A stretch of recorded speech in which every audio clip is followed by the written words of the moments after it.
Hello everyone, welcome to exam ora. Daily current affairs में आपका स्वागत है। आज का सेशन आपके लिए बहुत ही इंपॉर्टेंट होने वाला है क्योंकि आज हम 11 मई की मोस्ट इंपॉर्टेंट करंट अफेयर्स को डिस्कस करने वाले हैं। तो बढ़ते हैं अपनी पहली न्यूज की तरफ।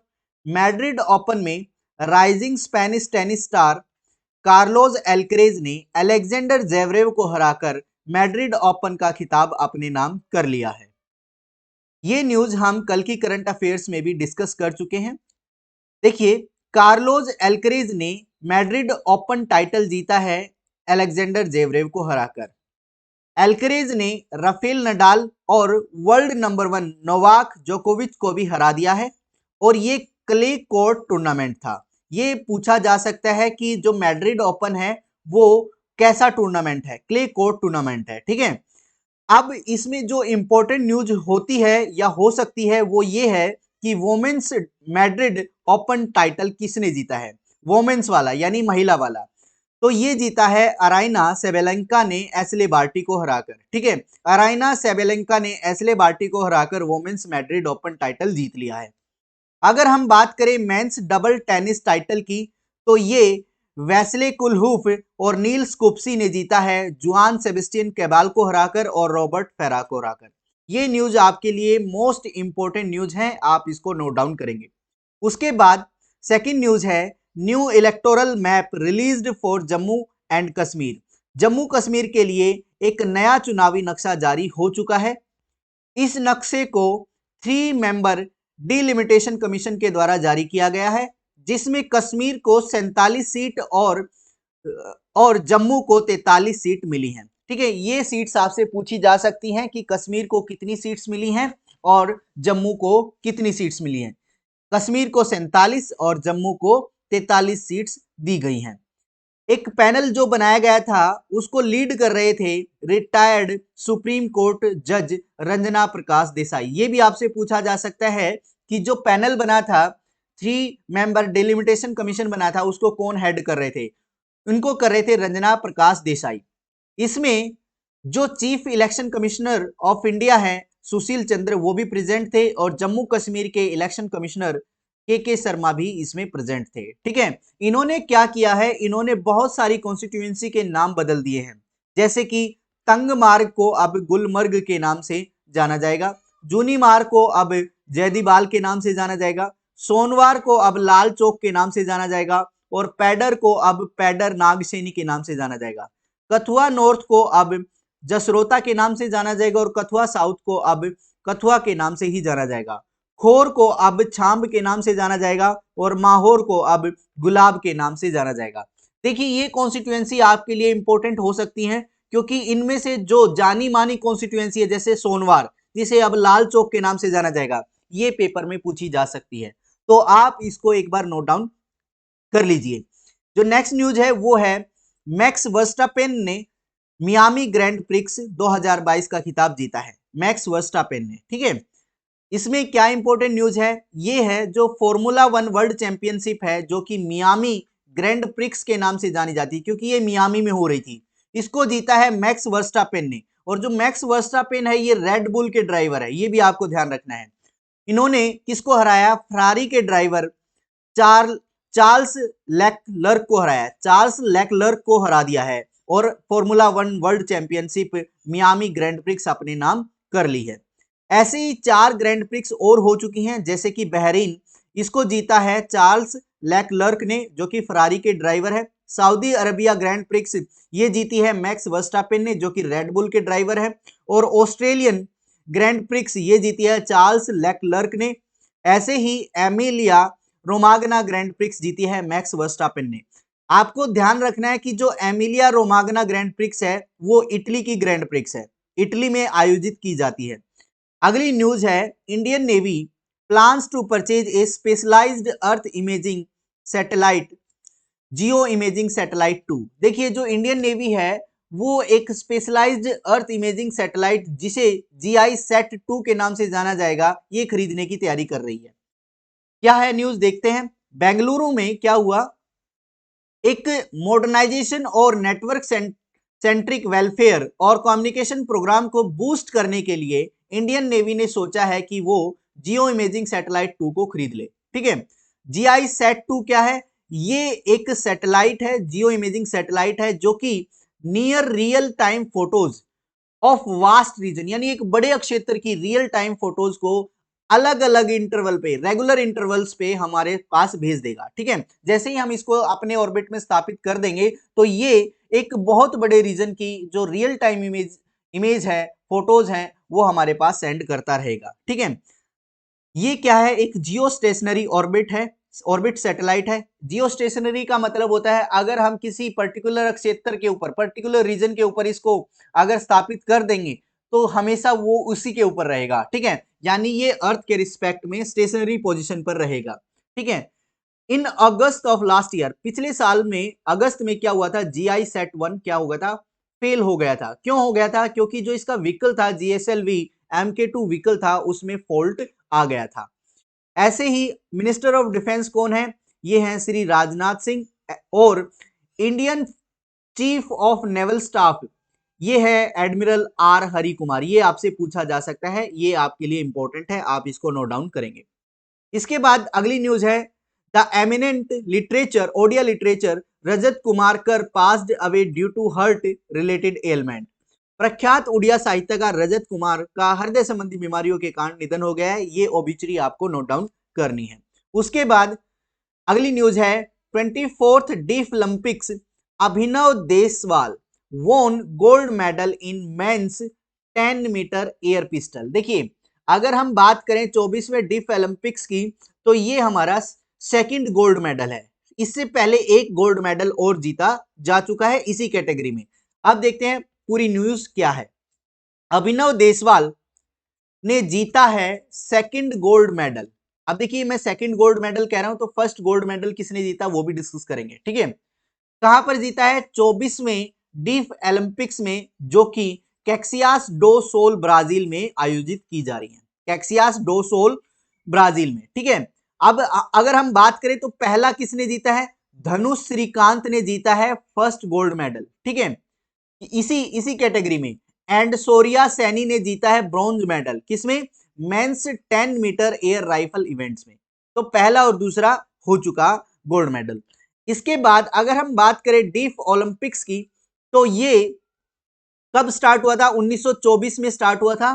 किन्होंने स्टार्ट किया? ICSD ने स्टार्ट किया था। यानी ICSD क्या है? The international committee of sports for deaf, यानी एक तरीके से बहरों के लिए जो एक ओलंपिक्स है, एक स्पोर्ट्स इवेंट्स है, वो शुरू किया था ICSD ने। ठीक है, जिसे डीफ ओलंपिक्स के नाम से जाना जाता है। ठीक है, ये आपके लिए बहुत ही इंपॉर्टेंट न्यूज है और आप इसको नोट डाउन करेंगे। इसके बाद नेक्स्ट न्यूज है, ICG commissions the 845th Air Squadron equipped with Dhruv ALH Mk3 helicopters. यानी ICG ने ध्रुव ALH Mk3 हेलीकॉप्टर से लैस 845वें एयर स्क्वाड्रन को चालू किया है। यानी यहां पर क्या है? चार साइट्स पर, चार मेजर साइट्स पर हेलीकॉप्टर्स प्रोवाइड किए जाएंगे और ये हेलीकॉप्टर्स ध्रुव ALH Mk3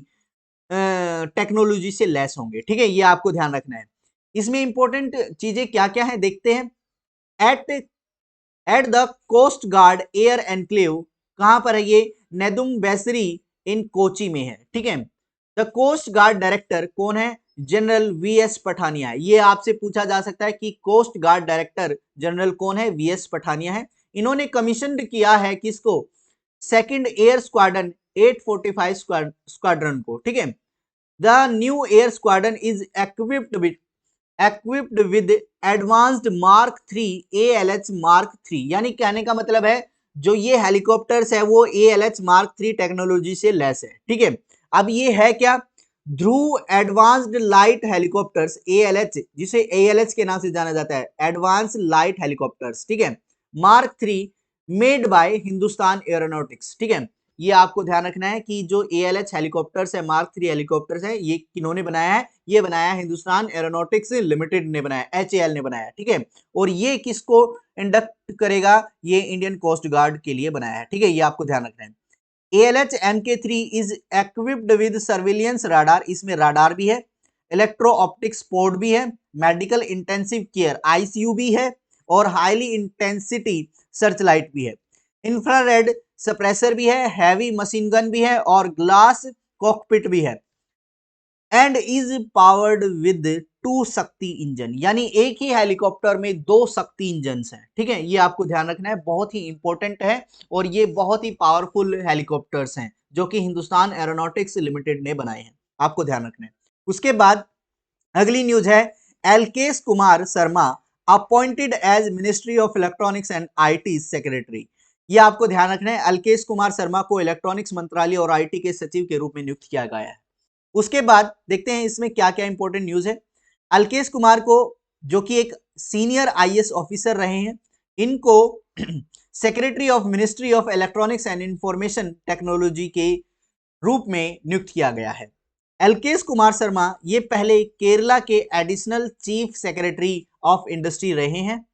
अगर हम बात करें मिनिस्ट्री ऑफ रेलवे और communication and electronics information technology, ये हैं श्री अश्वनी वैष्णव। श्री अश्वनी वैष्णव ही रेलवे मिनिस्टर हैं, कम्युनिकेशन मिनिस्टर हैं, electronics and information technology minister हैं भारत के। ठीक है, ये आपको ध्यान रखना है।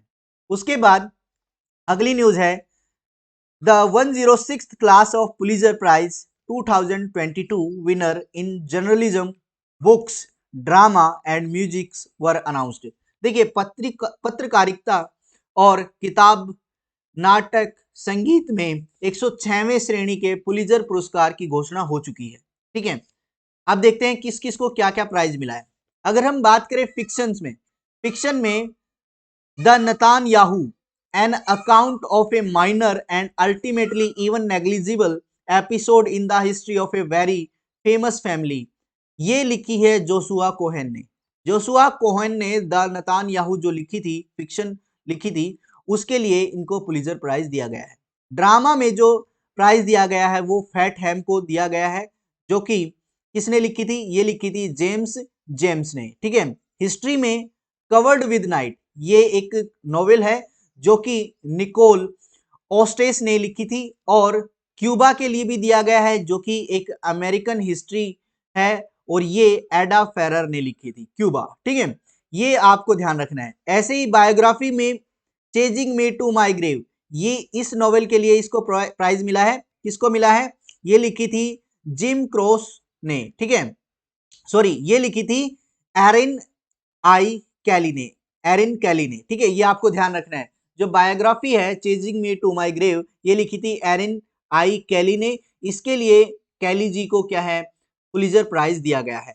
पोइट्री जो कि फ्रैंक नाम से है, फ्रैंक सोनेट, ये किन्होंने लिखी है, ये डियाना सुएज ने लिखी है। ठीक है, सॉरी, डियाना सियोस ने लिखी है। ठीक है, ऐसे ही जनरल नॉन फिक्शन जो नोवेल है वो लिखी है, सॉरी, उसका नाम है invisible child poverty survival hope in an American city, ये लिखी है एंड्रिया एलियोट ने। एंड्रिया एलियोट ने लिखी है। एंड्रिया एलियोट को इसके लिए पुलिजर प्राइज दिया गया है, इनविजिबल चाइल्ड के लिए। म्यूजिक में जो पुलिजर प्राइज मिला है वो है वॉइसलेस मास, ये रावेन चेकोन को मिला है। रावेन चेकोन बहुत ही फेमस सिंगर है, इनको मिला है म्यूजिक के लिए पुलिजर प्राइज। ठीक है, इनका कौन सा म्यूजिक है, वॉइसलेस मास। ठीक है, ये आपके लिए बहुत ही इंपॉर्टेंट स्लाइड है, इसको आप नोट डाउन करेंगे और स्पेशली म्यूजिक के लिए और ड्रामा के लिए आप याद रखेंगे। म्यूजिक और ड्रामा के लिए किसको पुलिजर प्राइज मिला है 2022 का, ये आप ध्यान रखेंगे। एक इंडियंस भी है जो कि मर चुका है, जिसको पुलिजर प्राइज दिया गया है, उसको भी हम आज ही डिस्कस करेंगे, ये बाद की स्लाइड्स में डिस्कस होगा। ठीक है, इसके बाद अगली न्यूज है दिल्ली गवर्नमेंट विल प्रोवाइड मुख्यमंत्री मुफ्त सीवर कनेक्शन योजना। जो दिल्ली सरकार है वो प्रदान करेगी मुख्यमंत्री मुफ्त सीवर कनेक्शन। ठीक है, इसमें क्या होगा कि जो मुख्यमंत्री हैं, जो कि बहुत सारे रीजन्स हैं जहां पर अभी भी जो सीवर हैं वो इतने अच्छे वर्किंग कंडीशन में नहीं है, तो वहां पर मुख्यमंत्री मुफ्त सीवर कनेक्शन योजना प्रोवाइड की जाएगी और घरों को सीवर से जोड़ा जाएगा। ठीक है, अगली न्यूज है Tamil Nadu government announced breakfast scheme for primary school students, यानी तमिलनाडु सरकार ने प्राइमरी विद्यालयों के छात्रों के लिए नाश्ते की योजना की घोषणा की है। ठीक है, देखिए तमिलनाडु चीफ मिनिस्टर एम के स्टैलिन ने अनाउंस किया है कि गवर्नमेंट प्राइमरी स्कूलों में पहली से पांचवी तक क्या है, बच्चों को न्यूट्रिशियस ब्रेकफास्ट प्रोवाइड किया जाएगा। ठीक है, अब देखिए पहले ही वहां पर मिड डे मील की सुविधा है, लेकिन क्या हुआ, तमिलनाडु सरकार ने ये सोचा है कि मिड डे मील के साथ हम ब्रेकफास्ट भी प्रोवाइड कराएंगे। ठीक है, क्योंकि बच्चे क्या होता है, स्कूल जाने की जल्दी में ब्रेकफास्ट नहीं करके आते हैं। ठीक है, तो Tamil Nadu is set to become the first state, ऐसा करने वाला तमिलनाडु पहला स्टेट है जो कि ब्रेकफास्ट भी प्रोवाइड कराएगा मिड डे मील के साथ। ठीक है, ये स्कीम है मॉर्निंग ब्रेकफास्ट की, ताकि उन्मूलन किया जा सके किसका, न्यूट्रिशन डेफिशिएंसी का। जो बच्चे कुपोषण का शिकार हो जाते हैं या पोषक तत्वों की डेफिशिएंसी कमी हो जाती है, उनको खत्म करने के लिए ऐसा किया जा रहा है, और कहीं ना कहीं CM in your constituency programme को फुलफिल किया जा रहा है। ठीक है, ये आपको ध्यान रखना है। उसके बाद अगली न्यूज है, India's Avinash Sable broke a 30-year-old record for Bahadur Prasad in 5000 metre, यानी 5000 मीटर्स रेस में जो अविनाश साबले है, इन्होंने 30 साल का रिकॉर्ड तोड़ दिया, और 30 साल पहले बहादुर प्रसाद ने इस रिकॉर्ड को बनाया था। ठीक है, इसके बारे में क्या इंपॉर्टेंट फैक्ट्स हैं वो देख लेते हैं। देखिए इंडियाज अविनाश साबले ने 30 साल का पुराना रिकॉर्ड जो कि बहादुर प्रसाद ने बनाया था 5000 मीटर में, इसको तोड़ दिया है। अब जो नई टाइमिंग है वो है कितनी, वो है 13 मिनट 25.5 सेकंड, 25.65 सेकंड। ठीक है, ये आपको ध्यान रखना है। और ये रिकॉर्ड यूएसए के सैन जुआन और कैपिस्ट्रेनो में तोड़ा गया है। ठीक है, ये जो रिकॉर्ड है वो अविनाश साबले ने तोड़ा है यूएसए में, और यूएसए के सैन जुआन कैपिस्ट्रेनो में। 27 साल के जो महाराष्ट्र के ये अविनाश साबले हैं, इन्होंने ये रिकॉर्ड तोड़ा है। पहले का रिकॉर्ड क्या था, ये था 13 मिनट 29.7 सेकंड। ठीक है, जो कि बहादुर प्रसाद के द्वारा बनाया गया था 1992 में। ये आपको ध्यान रखना है। उसके बाद अगली न्यूज है, Rodrigo Chaves take up as president of Costa. Rica है, जो कोस्टारिका है उसके नए प्रेसिडेंट कौन बने हैं, रोड्रिगो चेवेस बने हैं। ठीक है, ये आपको ध्यान रखना है। और जो पहले के, ये किसके अगेंस्ट थे, ये थे अगेंस्ट फॉर्मर प्रेसिडेंट जोस मारिया फिग्रीज। ठीक है, जोस मारिया फिग्रीज के अपोजिट थे। इन्होंने, रोड्रिगो ने इलेक्शन जीत लिया है, रोड्रिगो चेवेस ने, और ये कोस्टोरिका के नए प्रेसिडेंट आए हैं। ठीक है, अगर हम कोस्टोरिका के बारे में बात करें, कोस्टोरिका इसकी कैपिटल है सैन जोस, और प्रेसिडेंट अभी रोड्रिगो चेवेस बने हैं, और करेंसी इसकी कोलन है। ठीक है, ये आपको ध्यान रखना है। जो नेक्स्ट न्यूज है वो है, Guru Swamy Krishnamurthy to receive the most excellence order of the British Empire, यानी MBE अवार्ड किसने जीता है, ये गुरु स्वामी कृष्णमूर्ति ने जीता है, और ये सिविल डिवीजन में जीता है, और इसे ऑनरेरी मेंबर के रूप में इनको माना जाएगा ब्रिटेन में। ठीक है, इनके बारे में और क्या इंपॉर्टेंट न्यूज है वो देख लेते हैं। गुरु स्वामी कृष्णमूर्ति ये सीईओ हैं पेन लोन के। ठीक है, पेन लोन। अब ये पेन लोन क्या है, ये एक world class British medical technology firm है। इनको मिला है, कृष्णमूर्ति स्वामी को मिला है most excellent order of British empire civil division award 2022। इसमें क्या होगा, an honorary member of the order of British empire, जिसे MBE रिकॉग्निशन कहा गया है। MBE यानी honorary member of order of British empire, British empire के ऑनरेरी मेंबर के रूप में इनको जाना जाएगा। और ये क्वीन के द्वारा दिया गया है, कहां पर दिया गया है, बकिंगम प्लेस लंदन से दिया गया है। ठीक है, अगर हम यूके की बात करें तो करेंसी पौंड है, और इसकी कैपिटल लंदन है। ये आपको ध्यान रखना है। उसके बाद अगला जो न्यूज है वो ये है कि Lokpal to have permanent office at world trade centre building in Delhi, यानी लोकपाल को अब वर्ल्ड ट्रेड सेंटर में एक स्थायी कार्यालय मिलेगा। ठीक है, ये आपको ध्यान रखना है। जो लोकपाल है इंडिया का, ये अब एक वर्ल्ड ट्रेड सेंटर इन साउथ दिल्ली नौरोजी नगर में एक कार्यालय स्थापित करने जा रहा है लोकपाल। ठीक है, हालांकि इनको 4 साल हो गए अपॉइंट हुए, लेकिन इनको कार्यालय अब मिल रहा है। ठीक है, 4 years after being appointed as a country's first anti corruption ombudsman। ठीक है, देखिए लोकपाल हिंदी की टर्म है, लेकिन इंग्लिश में इसको क्या कहा जाएगा, ये कहा जाएगा एंटी करप्शन ombudsman। ठीक है, ये आपको ध्यान रखना है, कहीं ये ना ombudsman आ जाए पेपर में और आप सोचने लग जाओगे ये है क्या, ये लोकपाल ही है। ठीक है, अच्छा, 19 मार्च 2019 को जस्टिस पिनाकी चंद्र घोष को भारत का पहला लोकपाल नियुक्त किया गया था, ये आप सभी जानते हैं। ठीक है, इंडिया फर्स्ट लोकपाल। अब इनकी जो अपॉइंटमेंट है वो 5 साल के लिए हुई थी।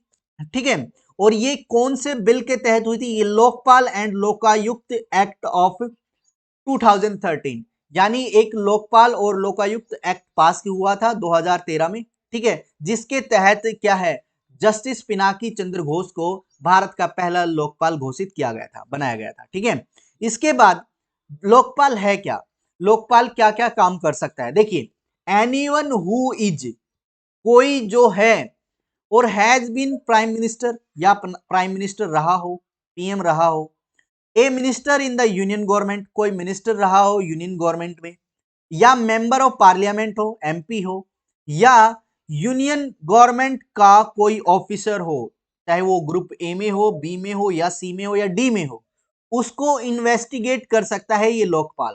ठीक है, यानी बड़ी से बड़ी पोस्ट और बड़ी छोटी से छोटी पोस्ट को इन्वेस्टिगेट कर सकता है भारत का Lokpal in terms of corruption, corruption के मामले में। ठीक है, ये आपको ध्यान रखना है। उसके बाद जो नेक्स्ट न्यूज है वो है the 5th Romain Rolland book prize 2022। Romain Rolland book prize ये जीता है Bengali translation of French novel Meursault Contre एंक्वेट।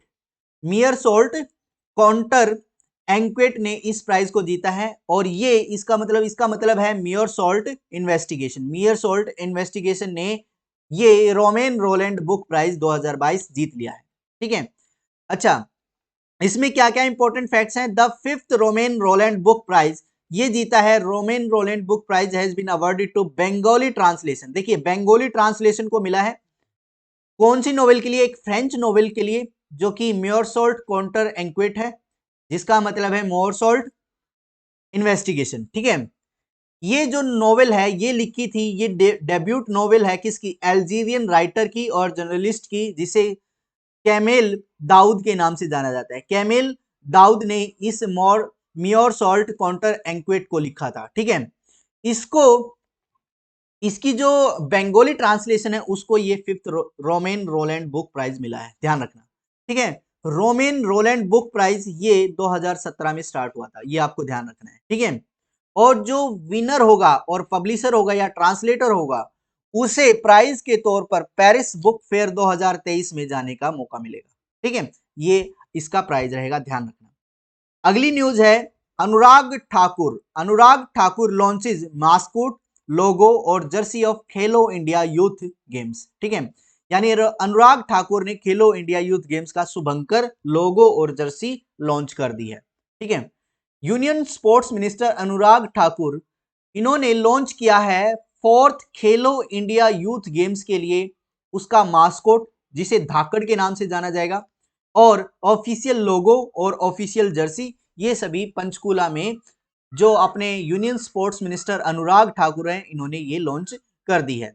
अब देखिए जो ये संस्करण हो रहा है खेलो इंडिया यूथ गेम्स का, ये चौथा संस्करण हो रहा है। इससे पहले जो 3 संस्करण है, पहला संस्करण हुआ था दिल्ली 2018 में, और दूसरा संस्करण 2019 में पुणे महाराष्ट्र में हुआ था, और तीसरा संस्करण गुवाहाटी असम में हुआ था। चौथा अब कहां पर होगा, हरियाणा इसको होस्ट कर रहा है। ठीक है, Haryana will set an example by hosting the 4th edition of Khelo India youth games from 4 जून से 13 जून तक ये चलेगा। ये पंचकुला में होगा, चंडीगढ़ में होगा, शाहबाद में होगा, अंबाला और दिल्ली में होगा। ठीक है, ये आपको ध्यान रखना है, यानी इसको हरियाणा अब होस्ट कर रहा है।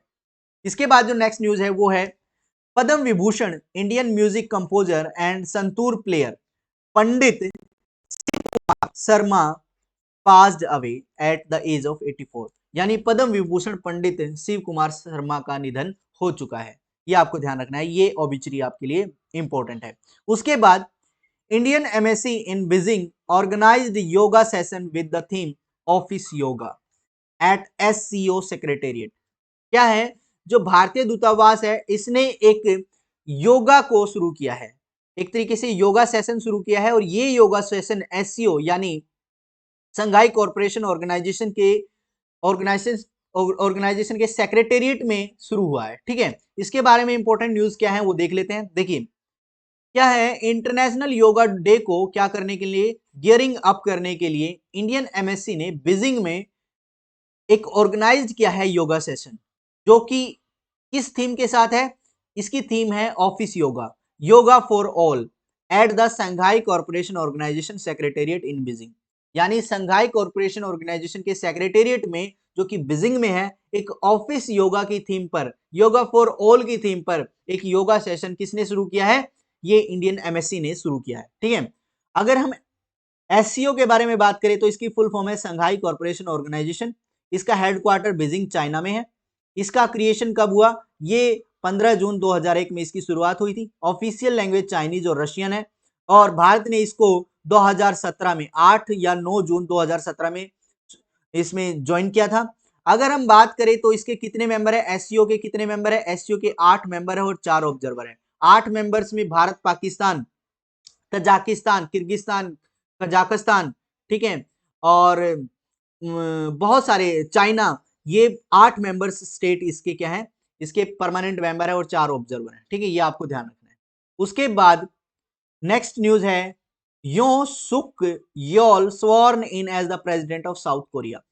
यूं सुक योल ने दक्षिण कोरिया के राष्ट्रपति के रूप में शपथ ले ली है।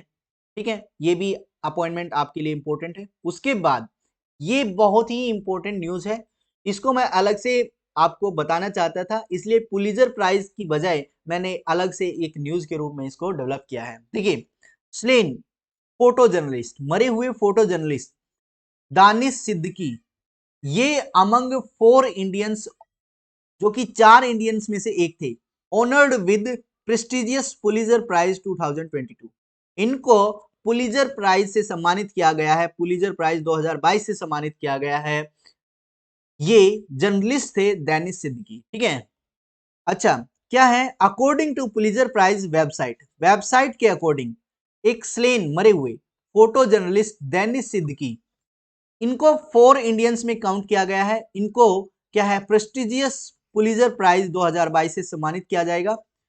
सिद्दीकी जी 38 वर्ष के व्यक्ति थे, और ये एक असाइनमेंट पर थे जब अफगानिस्तान में थे, जब ये मर गए थे। ठीक है, अफगानिस्तान में इनकी मौत हो गई थी। ठीक है, ये आपको ध्यान रखना है। ऐसे ही जो इंपॉर्टेंट न्यूज है पुलिजर प्राइज को लेकर, वो ये भी है कि Marcus Yam of the Los Angeles time के मार्कस यम को क्या है, ब्रेकिंग न्यूज फोटोग्राफी कैटेगरी में पुलिजर प्राइज दिया जाएगा। ऐसे ही द वाशिंगटन पोस्ट, इसको Pulitzer prize public service journalism में दिया जाएगा, ये आपको ध्यान रखना है। उसके बाद जो अलग अलग प्राइज हैं वो आपको पढ़ने हैं इससे पहले वाली स्लाइड्स में, आप उनको एक बार ध्यान से पढ़ेंगे। ड्रामा में किसको मिला है, म्यूजिक में किसको मिला है, ये सब आप ध्यान से पढ़ेंगे। तो ये थी आज की 11 मई की most important current affairs. I hope आपको सभी करंट अफेयर्स अच्छे से समझ आ गई हैं, अच्छी लगी हैं। तो इसी के साथ हम आपसे अलविदा लेंगे और कल फिर हाजिर होंगे 12 मई की करंट अफेयर्स के साथ। Thank you very much.